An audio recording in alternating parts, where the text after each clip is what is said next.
My name is Anna, and at 28 years old, I became the family disappointment by marrying Joven, a coffee shop owner with calloused hands, instead of the prosecutor my father, federal judge Jose Black, had handpicked for me. My parents refused to attend my wedding, claiming it would destroy our family's reputation. My mother clutched her pearls and said, "Your impulsive decision will ruin us." If only they knew who Joven really was beneath that barista apron. Before I reveal the screenshot that made my parents call me in complete panic, let me know where you're watching from and hit that like and subscribe button if you've ever chosen love over family expectations. Growing up as the daughter of federal judge Jose Black meant my childhood was nothing short of a carefully orchestrated legal performance. Our massive colonial home in Georgetown wasn't a family residence. It was a stage where my father performed his role as the dedicated family man and distinguished federal judge.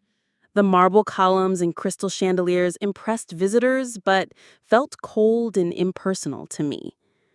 My father was a master of judicial gravitas, standing 6'4" with perfectly silver hair and a stern expression that never softened. Jose Black had mastered the art of appearing authoritative while calculating every move. Even at home, he rarely removed his suit jacket or let his guard down. Every conversation was an opportunity to teach legal precedent or reinforce family honor. "Anna, remember that everything you do reflects on this family," he would say, correcting my posture at the dinner table when I was just 8 years old. The Black name opens courtroom doors, but it also means expectations. My mother, Ovidia, reinforced these messages in her own way. A former fashion model from New York who had traded her runway career for the role of judge's wife. She approached motherhood like a public relations campaign.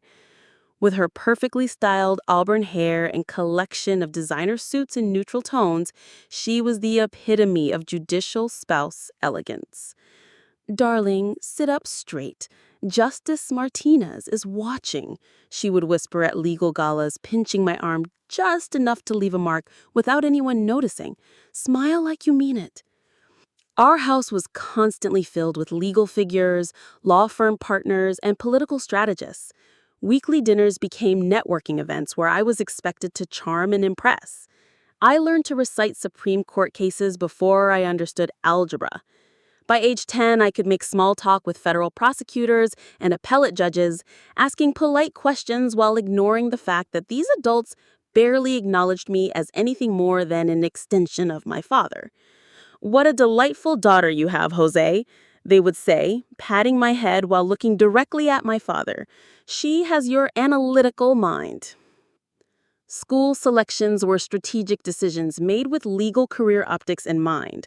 I attended Whitmore Preparatory Academy, an exclusive private school known for educating the children of Washington's legal elite. My friends were carefully vetted, daughters of Supreme Court clerks, sons of law firm partners, children whose connections might prove useful to my father's judicial aspirations. Playdates were arranged based on legal alliances rather than my personal preferences. I remember crying when my best friend in third grade, Sophia, was suddenly no longer welcome at our home after her father's law firm filed a motion challenging one of my father's rulings. My mother explained it as a scheduling conflict that somehow lasted indefinitely. My wardrobe was selected to project the image of wholesome American legal legacy: modest dresses for court ceremonies, carefully selected casual wear for candid family photos that would appear in legal journals. My mother supervised every haircut, ensuring I maintained the perfect balance between youthful and sophisticated. Summer vacations were never just family time. They were opportunities for photo ops at historical legal landmarks or visits to law schools my father was considering for guest lectures. Even our golden retriever Justice had been selected after focus groups indicated that this breed tested well with conservative judicial voters. Despite this calculated environment, small sparks of my independence occasionally broke through. At 12, I refused to join the mock trial team, despite my father's insistence that it would look good on law school applications. Instead, I joined the school's public relations club. finding freedom in crafting messages that had nothing to do with legal strategy. When I was 15, I caused my first real family crisis by getting my ears double pierced the night before a major judicial confirmation hearing where my father was testifying. My mother cried actual tears while my father coldly instructed our family jeweler to provide appropriate earrings that would minimize the situation. I sat silently as the rebellious second holes were covered with flesh-colored tape and replaced with conservative pearl studs. But something had awakened in me, a small taste of rebellion that felt intoxicatingly authentic. The family dinners with legal figures became increasingly unbearable as I grew older.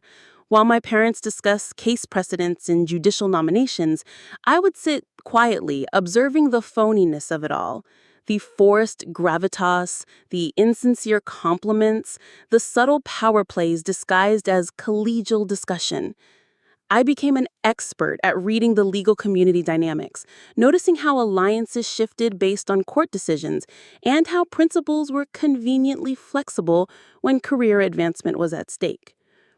Anna has been accepted to all the top law schools, my father announced proudly at one such dinner when I was 17, though he failed to mention that I hadn't wanted to apply to any of them.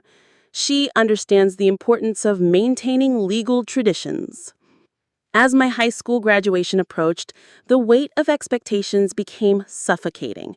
My entire life had been preparation for following in carefully planned legal footsteps: law school, perhaps a prestigious clerkship, and eventually some role supporting the family's judicial legacy. The perfect judge's daughter was the only identity I had been allowed to develop.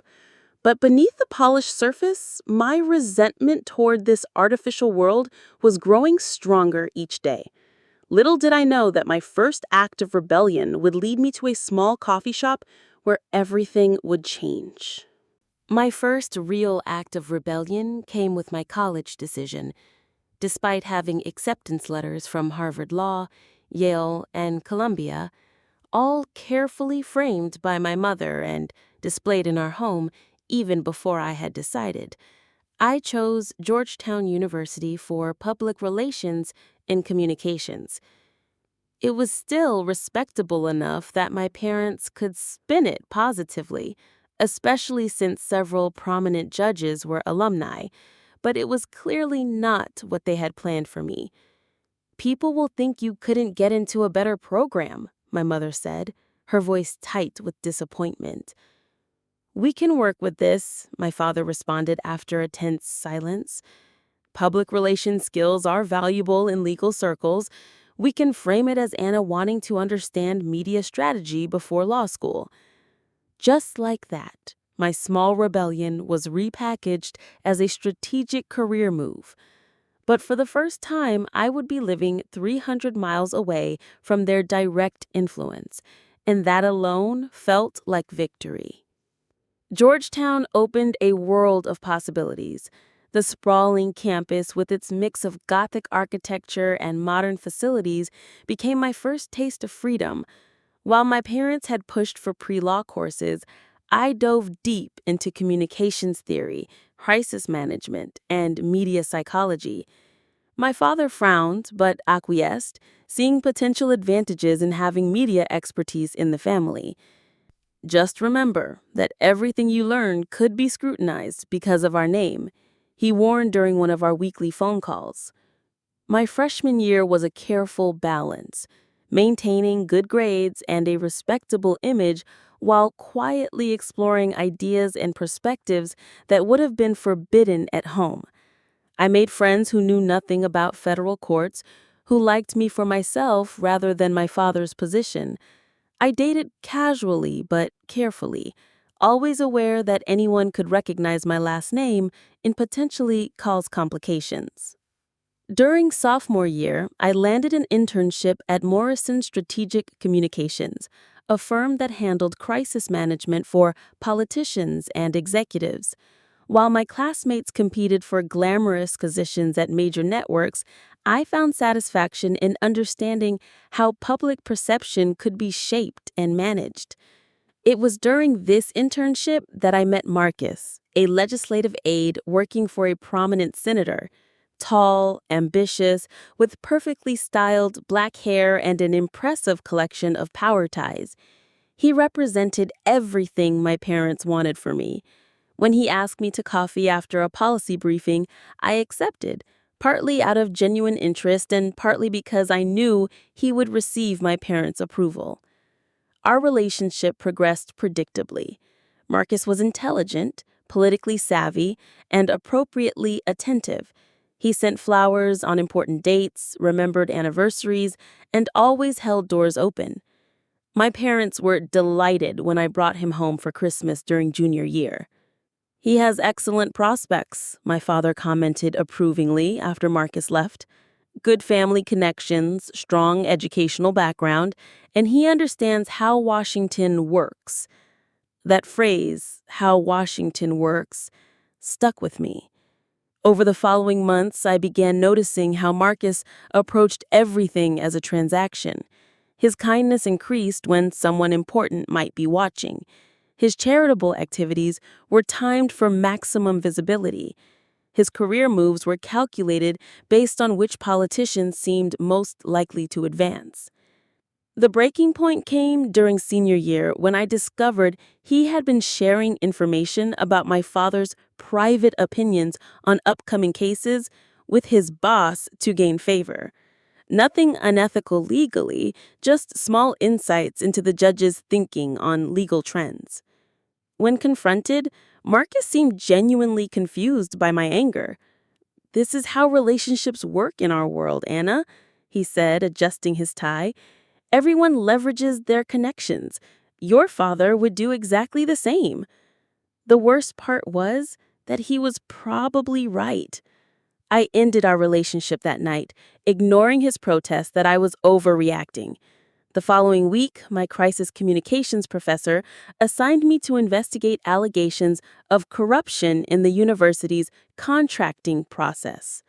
Following the paper trail, I discovered connections to several federal contractors, including indirect links to companies that had appeared before my father's court.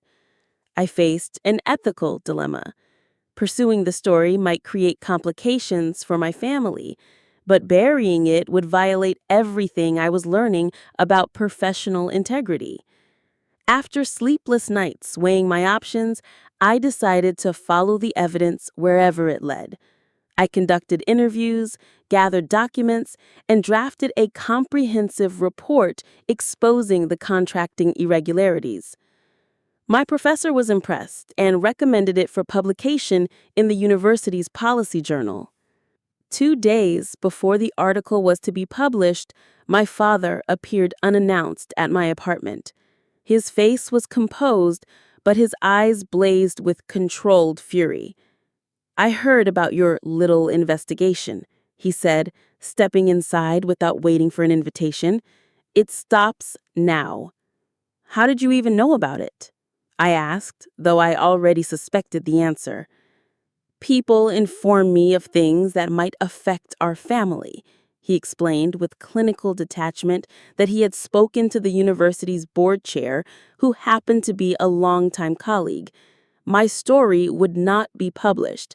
Moreover, my internship would be transitioning to different responsibilities that kept me away from investigative work. "You need to understand something fundamental," he said as he prepared to leave. "Loyalty to family comes before everything, even your misguided sense of journalistic ethics." That moment crystallized everything wrong with the world I had been raised in. Connections trumped truth, power silenced accountability, and principles were expendable when family interests were at stake. I graduated 2 months later with honors, but the accomplishment felt hollow. When I returned home after graduation, I viewed my father's world with new eyes, not as the impressionable daughter seeking approval, but as a communications professional observing a system built on influence rather than justice. Life has a way of delivering its most important moments when you least expect them. For me, that moment came on a rainy Thursday evening in September, 6 months after graduation. I was driving back from one of my father's judicial ceremonies in Virginia, another night of forced smiles and rehearsed conversations with legal power brokers. My thoughts were elsewhere when my car made a strange grinding sound, followed by a complete loss of power. The engine warning lights lit up the dashboard like a Christmas tree, and I managed to pull into a small shopping center before the car died completely. I sat there in the parking lot, rain drumming on the windshield, calling roadside assistance, only to learn they wouldn't reach me for at least 3 hours. Just as frustration was setting in, I noticed a small coffee shop across the parking lot with warm lights spilling from its windows. Blue Mountain Coffee Co., read the simple sign above the door. I grabbed my purse and ran through the rain, pushing through the wooden door to the sound of a small bell. The interior was nothing like the sterile Starbucks I was used to. Exposed brick walls, mismatched vintage furniture, and the rich aroma of freshly roasted beans. Jazz music played softly from speakers hidden somewhere among the bookshelves that lined one wall. Behind the counter stood a man about my age, tall, with dark hair that looked like he'd run his hands through it, and wearing a simple gray Henley. He looked up from the espresso machine he was cleaning and gave me a genuine smile. "Rough night?" he asked, nodding toward the rain-soaked windows. "Car trouble," I explained, wringing water from my hair. "Mind if I waited out here?" "Of course. Can I get you something warm? Coffee, tea, hot chocolate?" I ordered a cappuccino and watched as he worked. His movements were confident and unhurried, measuring, grinding, steaming milk with the focus of someone who took pride in craft rather than just completing a transaction. "I'm Joven, by the way," he said, placing the perfectly crafted cappuccino in front of me. "I own this place." "Anna," I replied, deliberately omitting my last name. After years of watching people's behavior change the moment they heard Black, I had developed the habit of initial anonymity. The coffee was exceptional. Rich, smooth, with just the right amount of foam. "This is incredible," I said, genuinely impressed. "Family recipe," he said with a slight smile. "My grandmother taught me that coffee should be an experience, not just caffeine delivery." As the rain continued, we fell into easy conversation. Joven explained that he had opened Blue Mountain 2 years ago, transforming a former print shop into his vision of what a neighborhood coffee house should be. I shared that I worked in communications, currently freelancing while figuring out my next steps. The conversation flowed naturally. No political undertones, no strategic subtext, just two people talking honestly about their lives and interests. When I mentioned my love of reading, his face lit up. "You should check out the community library I'm trying to build." He gestured toward the bookshelves. "Customers bring books they finished, take others they want to read. It's become this organic literary exchange." I browsed the shelves while we talked, finding an eclectic mix of genres and authors I'd never heard of, alongside classics. For the first time in months, I felt relaxed, not performing or calculating, just being myself. When my phone rang with the tow truck update, delayed another hour, Joven insisted I stay. I was going to close anyway, but I'll keep the lights on. "Want another coffee?" That first extended conversation stretched into 2 hours of genuine connection. Joven spoke about his work with a passion that surprised me. Not just serving coffee, but creating a space where the community could gather, where local artists could display their work, where neighborhood kids could do homework after school. "It's not about building an empire," he explained as he wiped down tables. "It's about building something meaningful." I found myself sharing more than I had intended, my frustration with the artificial world I'd grown up in, my struggle to find authentic purpose, my feeling of being trapped between family expectations and personal integrity. Joven listened without judgment, asking thoughtful questions that helped me articulate feelings I'd been suppressing. When the tow truck finally arrived, I felt genuinely disappointed to leave. Joven walked me to the door, waiting while the driver loaded my car. "I hope your car troubles work out," he said, then paused. "And if you're ever in the neighborhood again, you know where to find good coffee."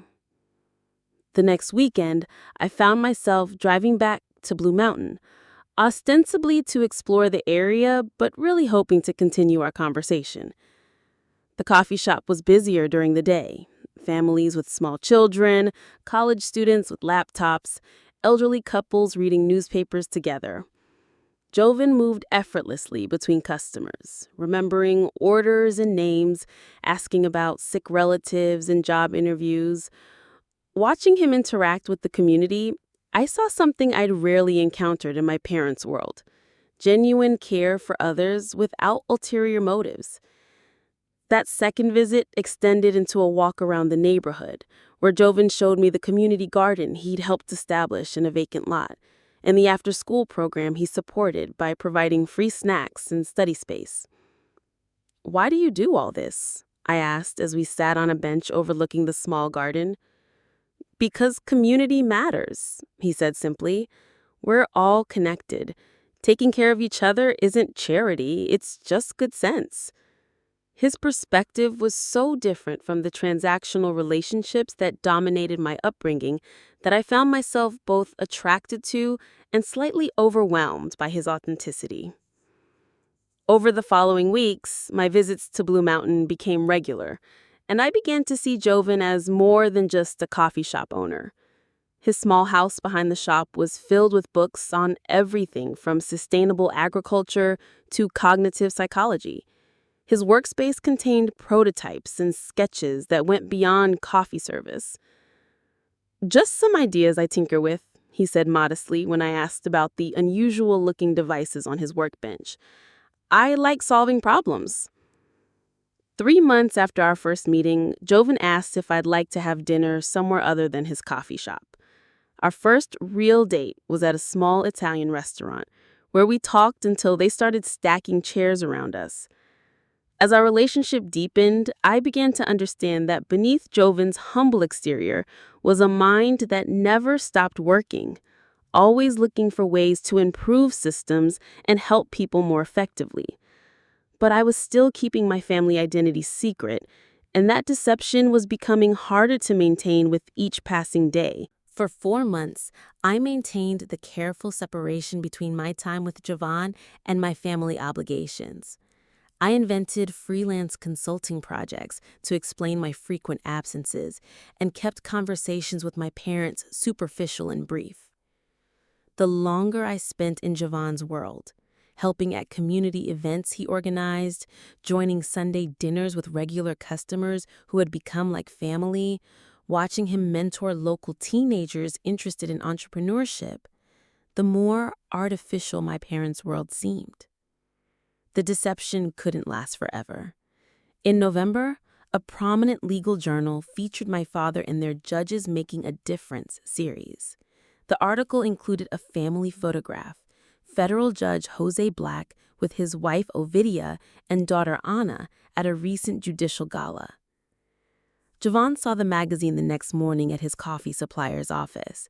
I arrived at Blue Mountain that afternoon to find him unusually quiet, the journal open on the counter behind the espresso machine. "Were you ever going to tell me?"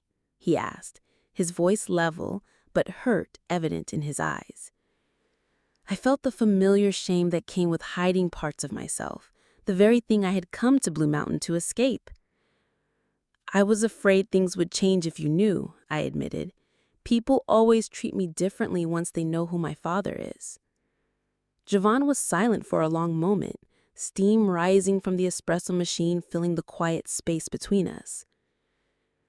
"I'm not interested in your father's position, Anna," he said finally. "I'm interested in you. But relationships need honesty, and I can't build something real with someone who's hiding who they are." He didn't raise his voice or make accusations. His disappointment was expressed in the quiet hurt of his tone, which somehow cut deeper than anger would have. I left Blue Mountain that day convinced I had ruined the most genuine connection I'd ever formed.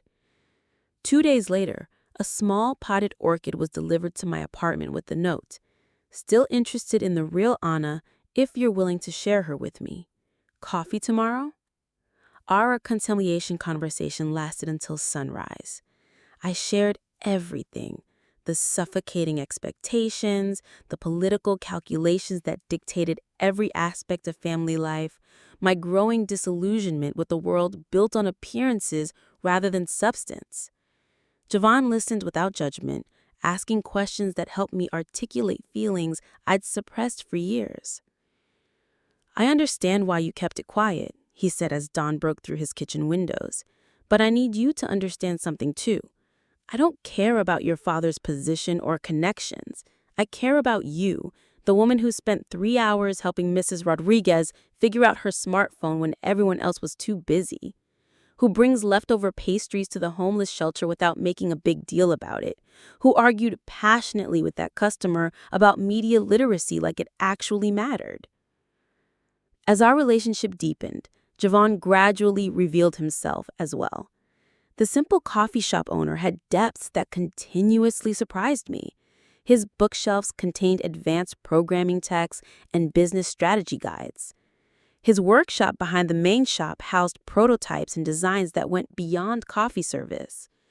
One evening, I discovered him working on what looks like a sophisticated software interface. "Just some ideas I'm developing," he said modestly when questioned. "I like solving problems." It was only later, after we were engaged, that his business partner, Marcus, a different Marcus than the one I dated, revealed the truth. Javon had developed and licensed several software applications for small business management, innovations valuable enough that he could have lived comfortably without working. He chose to run Blue Mountain because he valued the community connections and the satisfaction of helping people directly. "He never was one for showing off," Marcus told me over coffee one afternoon. "Figures' actions matter more than credentials. You should see the scholarship program he quietly funds for kids who want to start their own businesses but can't get traditional loans." As I fell deeper in love with Javon, I began to see more clearly how hollow my parents' values were by comparison. In their world, worth was measured by influence, appearances, and strategic advantage. In Javon's world, it was measured by integrity, authentic connections, and tangible contributions to others' well-being. Jovan proposed on a perfect spring evening in the community garden we had walked through on our second date. The setting sun cast golden light across the tomatoes and herbs that neighborhood families had planted in neat rows, and the air carried the scent of blooming cherry trees from the nearby park. There was no elaborate setup, no photographer hiding to capture the moment for social media, just Jovan, nervous but determined, dropping to one knee as early evening joggers politely averted their eyes. "Anna, I've never been good with fancy speeches," he began, his voice steady despite the emotion in his eyes. "But I know with absolute certainty that I want to build a life with you. I love your intelligence, your compassion, and your courage to be authentic. Will you marry me?" The ring he offered wasn't a flashy diamond that would have met my mother's approval, but a vintage emerald that had belonged to his grandmother. Meaningful, beautiful, and perfectly suited to my style rather than my parents' expectations. My answer came without hesitation. "Yes," I said, my voice breaking as tears welled up. "Absolutely yes."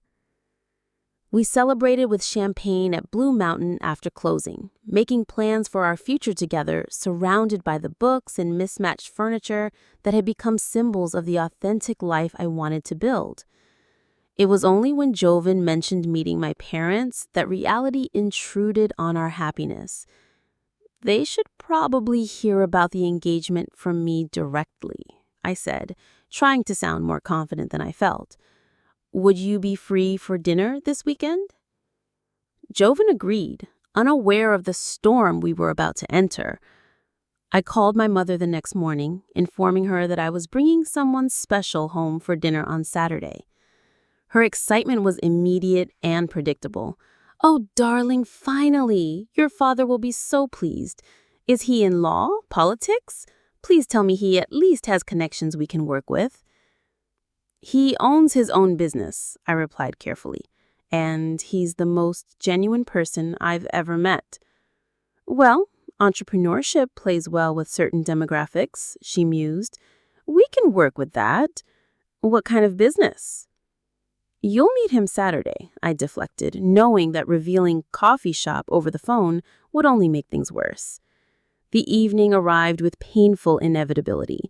I coached Joven on what to expect: the probing questions disguised as casual conversation, the status assessments masked as polite interest, the calculated warmth designed to extract useful information.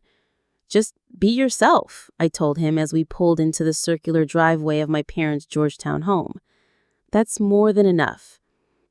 Joven looked handsome and confident in his best charcoal suit, far from his usual casual wear, but still modest compared to the designer attire my father's circle considered standard. He carried himself with quiet dignity as the housekeeper took our coats and led us to the formal dining room where my parents waited. The initial introductions were stiff but civil. My father assessed Joven with the practiced eye of a judge evaluating a defendant, while my mother maintained her social smile despite visible disappointment when she realized Joven wasn't from a known political family. "So, Joven, Anna tells us you own a business. What field are you in?" "I run a coffee shop in Arlington," Joven answered straightforwardly. "Blue Mountain Coffee Company. I've been building it for about 2 years now." The momentary silence that followed was deafening. My mother's fork paused halfway to her mouth, while my father's expression shifted from polite interest to barely concealed dismay. "A coffee shop," my father finally said, the words carrying the same tone he might use for drug dealer. "How quaint." The conversation deteriorated from there. Every answer Joven gave seemed to confirm my parents' worst fears. He studied computer science but left to pursue entrepreneurship. His shop served a diverse community rather than influential clients. His family had no political connections or generational wealth. "And what are your long-term plans?" my mother asked with forced brightness. "Expansion? Franchising opportunities?" "I'm more focused on serving my current community well," Joven replied honestly. "Success for me means being able to support local families and create a space where people genuinely connect." By the time dessert arrived, my mother had developed a mysterious headache, and my father had retreated into cold courtesy. Joven maintained his composure throughout, answering questions respectfully despite the increasingly condescending tone. After dinner, my father invented a transparent excuse to speak with Joven privately, inviting him to see his study. I knew this routine. It's where he conducted confidential negotiations away from witnesses. They were gone for 15 minutes. When they returned, Joven's expression was tight with controlled anger, while my father appeared smug and confident. "We should go," Joven said simply, taking my hand gently but firmly. In the car, the truth emerged. My father had offered Joven $50,000 to end our relationship. He said a coffee shop owner has no place in the Black family legacy. He suggested I could use the money to relocate my business somewhere far away from you. My anger erupted as soon as we reached my apartment. I called my father, trembling with rage and hurt. "How dare you try to buy off the man I love?" I shouted when he answered. "Be rational, Ghana. This infatuation will pass. You cannot seriously expect us to welcome a barista into our family. Think of your future. Think of my reputation." "This isn't about your reputation. This is my life." "Your life has always been connected to this family's standing," he countered. "We've invested everything in building a legacy that opens doors. I won't allow you to throw that away on some coffee shop owner with no prospects." My mother took the phone next, her tear-treating voice manipulative, a technique she'd perfected over years of getting her way. Darling, you're making an impulsive decision that will ruin us. The Morrison family has expressed interest in their son meeting you. He's about to make partner at Williams and Associates. Think of the opportunities that could create. The conversation ended with my father's ultimatum. Choose this coffee shop owner or your family. You cannot have both. I spent the night crying in Jovan's arms, torn between family loyalty and the authentic love I'd found. By morning, my path was clear. I packed my essential belongings and moved into the small apartment above Blue Mountain, which Jovan had been using as storage space. "Are you sure about this?" he asked as we converted the space into a temporary home. "I don't want to be the reason you lose your family." "You're not taking them away," I replied, hanging my clothes in the small closet. "They're choosing to leave." The following weeks brought escalating pressure. My parents enlisted family friends to call with concerns. Anonymous letters appeared at Blue Mountain suggesting that associating with the Black family would bring unwanted scrutiny to Jovan's business. My mother showed up unannounced at the coffee shop, alternating between tearful pleas and thinly veiled threats. "Think about what you're giving up," she whispered during one particularly dramatic visit, gripping my hands across a small table while customers pretended not to stare. "Security, connections, your inheritance? For what? To serve coffee to strangers?"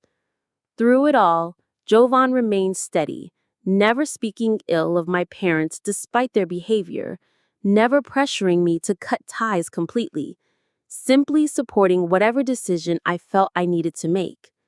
"They're still your parents," he said one evening as I raged about their latest manipulation attempt. "No matter what happens between us, I don't want to be the reason you lose that connection permanently. That has to be your choice, not something forced by circumstances." His compassion only strengthened my resolve. We set a wedding date for June, a small ceremony in the community garden where he'd proposed, surrounded by the people who had genuinely supported our relationship rather than those obligated by social expectations. 2 weeks before the wedding, my father made his final attempt at control.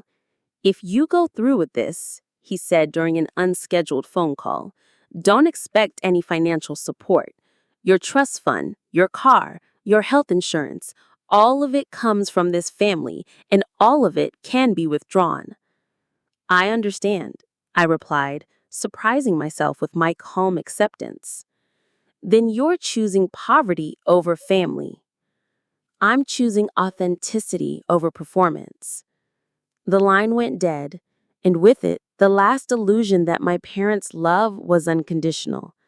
Our wedding day dawned with the kind of perfect June weather that seems designed for new beginnings. The community garden bloomed with vegetables and flowers, tended by neighborhood families, and the morning dew gave way to clear skies by the time guests began to arrive. Local friends had transformed the garden's central area with simple white chairs and an arch made from flowering branches. The wedding party consisted of Jovan's business partner as best man and my college roommate Sarah as maid of honor, people who knew us authentically rather than strategically. In the small community center that served as our preparation space, I put on my dress, not the designer gown my mother would have insisted upon, but a simple ivory dress I'd found at a local boutique and loved immediately. Sarah helped arrange fresh flowers in my hair instead of an elaborate veil. "You look radiant," she said, stepping back to admire the effect. "Like yourself, but elevated." As the small acoustic guitar began playing, I peered through the window at the gathering guests. Jovan's side was filled with coffee shop regulars, childhood friends, and local business owners who had become genuine friends. My side was sparse, but meaningful. A few college friends, 2 journalism colleagues, and Mrs. Chen from the community center where I'd started volunteering. The empty front row where parents traditionally sit was a visual reminder of the choice I'd been forced to make.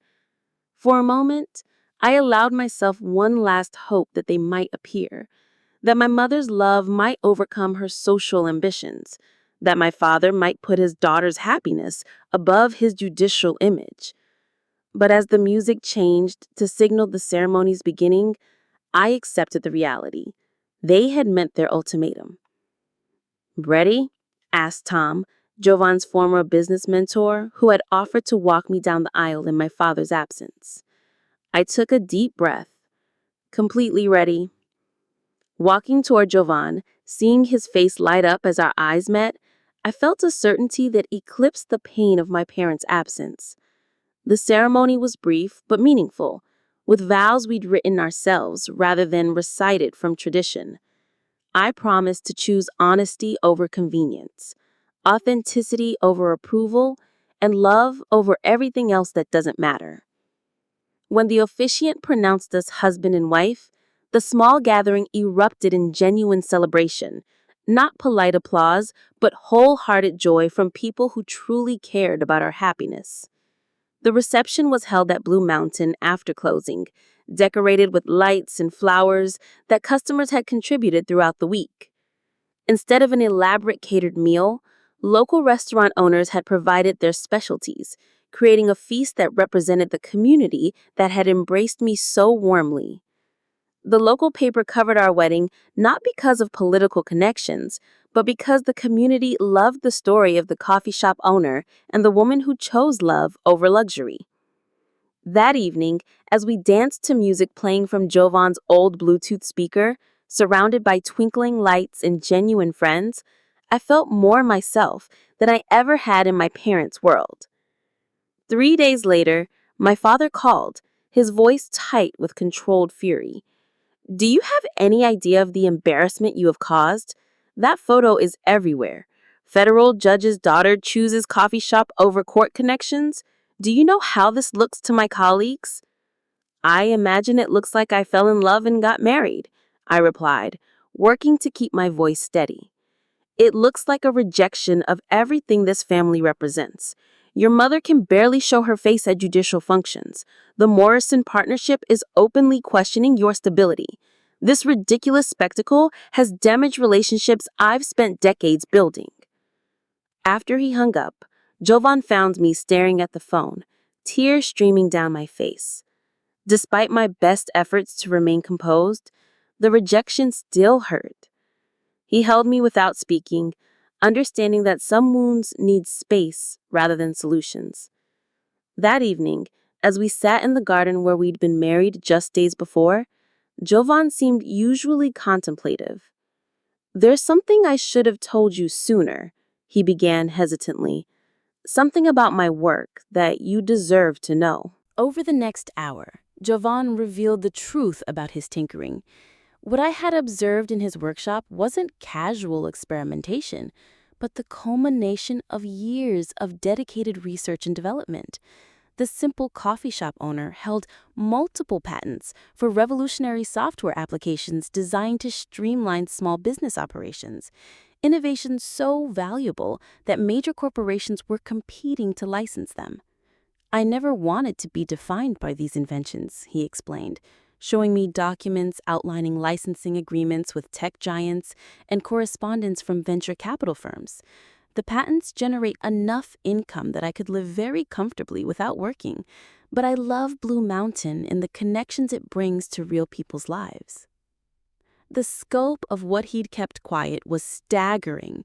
His software had revolutionized inventory management for small retailers across the country. His point-of-sale innovations had made it possible for independent businesses to compete with major chains. The modest man I'd married was actually a brilliant tech innovator whose work was transforming how small businesses operated. "Why didn't you ever mention this?" I asked, astonished at what he'd managed to keep private. "At first, I didn't think it mattered," he said with characteristic honesty. "Then, when I realized who your family was, I worried you might think I was interested in your connections rather than you.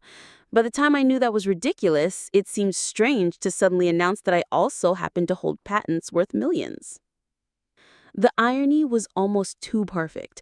My parents had rejected Jovan as an unworthy coffee shop owner when he was actually a brilliant tech innovator whose work was empowering exactly the kind of small businesses that politicians claim to support. As I processed this revelation, another piece of the puzzle clicked into place. Among my father's most significant campaign contributors over the years had been several major corporations and business lobbying groups, organizations that stood to lose market share if small businesses became more competitive through better technology. The next morning, an email arrived from Tech Forward Ventures, a leading investment firm, expressing interest in funding Jovan's next project, a comprehensive platform that would make sophisticated business analytics available to mom and pop shops at affordable prices. This could level the playing field, I said, as we discussed the opportunity over breakfast. Your work could help independent businesses compete with major corporations that have unlimited resources. Jovan nodded, his expression serious. That's always been the goal. Technology should empower everyone, not just those who can afford enterprise-level systems. As we talked about the potential impact of his innovations, a thought occurred to me. I reached for my phone and took a screenshot of the investment firm's email showing the substantial offer and Jovan's impressive technical credentials. "What are you doing?" Jovan asked, noticing my satisfied smile. "Creating a family update I should have sent weeks ago," I replied, attaching the image to a message addressed to my parents with the simple text, "Thought you might want to know who your son-in-law really is." My phone rang exactly 7 minutes after I sent the screenshot. My mother's name flashed on the screen, the first contact initiated from their side since the angry call after our wedding. I showed Jovan the caller ID, raising an eyebrow in question. He nodded encouragingly. "Hello, Mother," I answered, keeping my voice neutral. "Anna, darling," she began, her tone drastically different from our last conversation. "Your father and I have been thinking about you constantly. How are you adjusting to married life?" The sudden warmth after weeks of ice-cold silence was jarring. I responded cautiously, "We're doing very well, thank you." "Wonderful, wonderful," she continued, nervous energy crackling through her voice. "Listen, sweetheart, we may have been too hasty in our reaction. Family is so important, after all. Perhaps you and Jovan could join us for dinner this weekend. Your father is very eager to get to know him better." Before I could respond, my phone beeped with another incoming call. My father. I told my mother I'd call her back and switched lines. "Anna," he began without preamble, his politician's voice in full effect. "There appears to have been a significant misunderstanding about Jovan's professional background. His work in technology innovation is quite impressive, exactly the kind of entrepreneurial spirit that drives American competitiveness." The complete reversal was so transparent, it would have been comical if it weren't so infuriating. My father, who had offered money for Jovan to disappear just weeks earlier, was now attempting to reframe our relationship as strategically beneficial. "Is that right?" I replied coolly. "Strange that his professional background didn't seem relevant when you were calling him a barista and trying to pay him to leave me." Water under the bridge, my father dismissed breezily. "In leadership, we focus on moving forward rather than dwelling on past miscommunications. The important thing is strengthening family bonds. Perhaps Jovan would be interested in attending the Technology Innovation Summit next month. Several key industry leaders will be there." Over the next 3 days, both parents called repeatedly, each message more desperate than the last. My mother suddenly discovered shared interests with small business owners, suggesting she'd love to visit Blue Mountain to see Anna's new world. My father mentioned potential introductions to patent attorneys and investment advisors who might be valuable contacts. Jovan observed this sudden attention with dry amusement. "Amazing how discovering I might be useful has completely changed their perspective," he commented after my mother's fourth call in 2 days. "They're panicking," I explained. My father sits on several judicial panels that review corporate merger cases. His voting record has consistently favored large corporations over small business interests, largely influenced by his major donors. If it becomes public knowledge that he rejected his daughter's marriage to a small business innovator, it raises questions about his objectivity and his actual commitment to economic fairness. Jovan understood immediately, especially with his reappointment review coming up next year. We discussed how to respond to this sudden reversal. Jovan, despite having every reason to harbor resentment, advocated for measured engagement. "They're still your parents," he reminded me. "I'm not suggesting immediate forgiveness, but maybe leaving the door slightly open might be worth considering for your sake." Before we could decide on our response, events took an unexpected turn. A former colleague from my university days called to inform me that Tech Forward Ventures had issued a press release announcing their partnership with Jovan, highlighting his innovations in small business technology and his commitment to economic democratization. The story was picked up by several major business publications, including magazines that closely followed corporate policy and judicial decisions affecting business competition. Within hours, social media began connecting dots that my father had desperately hoped would remain separate. Jovan's innovations directly challenged the market dominance of several corporations that had contributed significantly to political campaigns over the years, including causes my father had supported. Our wedding story, which had already gained some traction as a human interest piece about choosing love over status, now took on political and economic dimensions. Federal judge's daughter married tech innovator while father opposed small business interests, read one headline. Family values or corporate values, questioned another. By evening, my father's office had issued a statement celebrating the innovative spirit of American entrepreneurs like my son-in-law and claiming complete family support for our marriage from the very beginning. The transparent attempt at damage control only fueled more scrutiny. 2 days later, an investigative journalist forwarded me documents showing my father had met privately with executives from several major corporations just days before our wedding, meetings not disclosed on his official judicial calendar. The timing suggested that discussions about competitive threats from small business innovations might have informed my father's aggressive opposition to our marriage. As the story gained momentum, my parents' attempts to reconcile became increasingly frantic and transparent. My mother appeared unannounced at Blue Mountain during the lunch rush, tearfully embracing Jovan as my wonderful son-in-law, while conveniently within sight of local reporters who had started following the story. My father issued public statements about family unity and his long-standing commitment to supporting American innovation, claims easily contradicted by his judicial record and political associations. The Federal Judicial Ethics Committee announced a preliminary inquiry into potential conflicts of interest in several of my father's recent business-related decisions. Major donors began quietly distancing themselves, sensing a developing scandal. The carefully constructed image my parents had spent decades building began unraveling under unexpected scrutiny. Through it all, Jovan maintained his dignity, refusing to make public statements that would further damage my parents, despite their previous treatment. His focus remained on his work and our life together, rather than revenge or vindication. "What do you want to do about your parents?" he asked one evening as we watched news coverage of the growing controversy. "This was never about hurting them," I said, considering the question carefully. "But it's also not my responsibility to protect them from the consequences of their choices." After much thought, I arranged a meeting at a neutral location, a private dining room at a restaurant equidistant from our home in Washington. I set clear conditions: no staff, no phones, no discussion of political damage control, just family talking honestly about family. To my surprise, they agreed to all terms.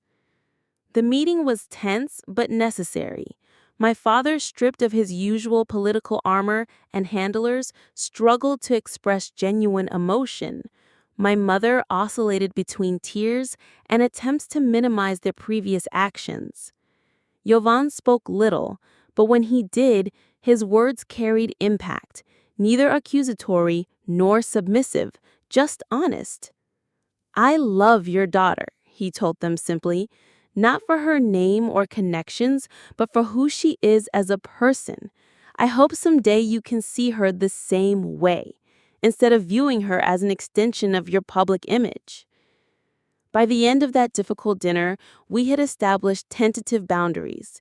They would respect our marriage and our choices without attempting to exploit Jovan's success for political rehabilitation. We would consider gradual steps toward a more regular relationship, but only if they demonstrated genuine change rather than strategic positioning. "I can't promise to forget what happened," I told them as we prepared to leave, "but I'm willing to try moving forward if you're willing to see us, really see us for who we actually are, not what we might represent for your reputation." My father, looking older and more vulnerable than I'd ever seen him, nodded quietly. My mother squeezed my hand with what felt perhaps, for the first time in years, like genuine emotion rather than calculated affection. 1 year after our wedding, life had found a rhythm that would have been unimaginable to the federal judge's daughter I once was. Jovan's partnership with Tech Forward had evolved from a licensing agreement to a leadership position heading their small business innovation division, a role that allowed him to maintain his beloved Blue Mountain while directing research that was genuinely leveling the economic playing field. I had returned to communications work with renewed purpose, joining a nonprofit organization focused on supporting independent businesses and entrepreneurs. My background gave me insight into how corporate influence shaped policy, knowledge I now used to help small business owners navigate regulatory challenges and access resources. We had moved from the apartment above the coffee shop to a comfortable house near the community garden where Jovan had proposed, close enough that he could still walk to Blue Mountain each morning, but with space for the life we were building together. My relationship with my parents had evolved into something neither fully healed nor permanently broken. My father's judicial career had survived the scandal, but emerged humbled. He lost several prestigious committee appointments and faced unprecedented scrutiny of his decisions, a sobering experience for someone accustomed to unquestioned respect. The crisis had forced a reckoning that family therapy was slowly helping to address.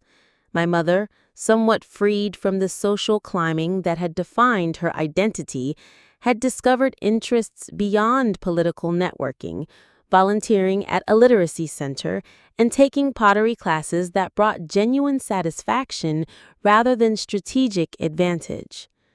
Our interactions remained careful but had progressed from purely formal to occasionally warm.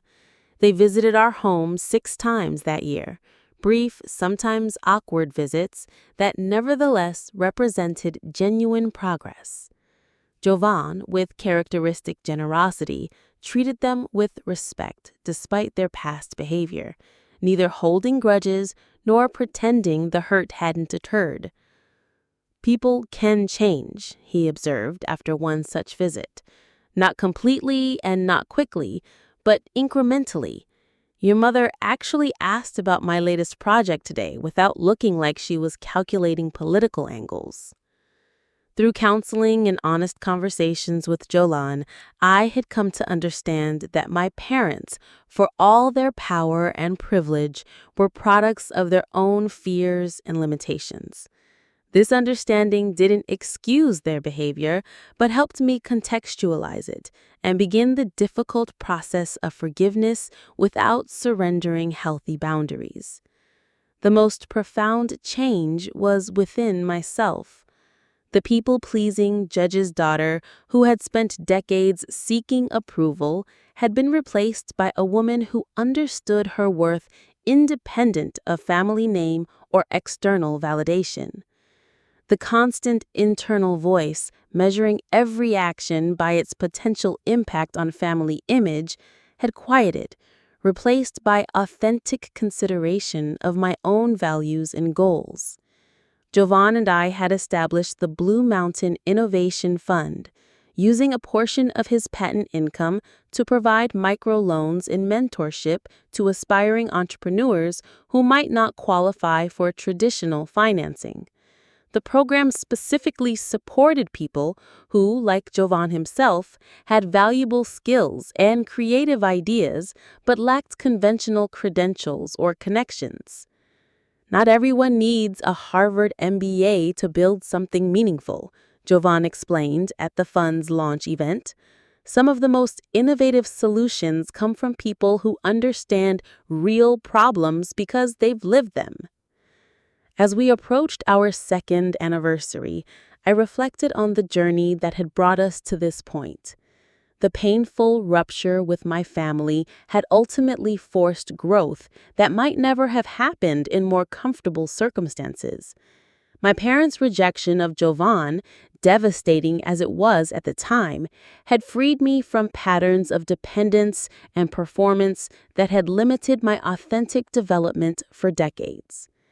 The screenshot that had triggered the crisis now hung framed in our home office, not as a trophy, but as a reminder that truth has a way of emerging regardless of how carefully it's hidden.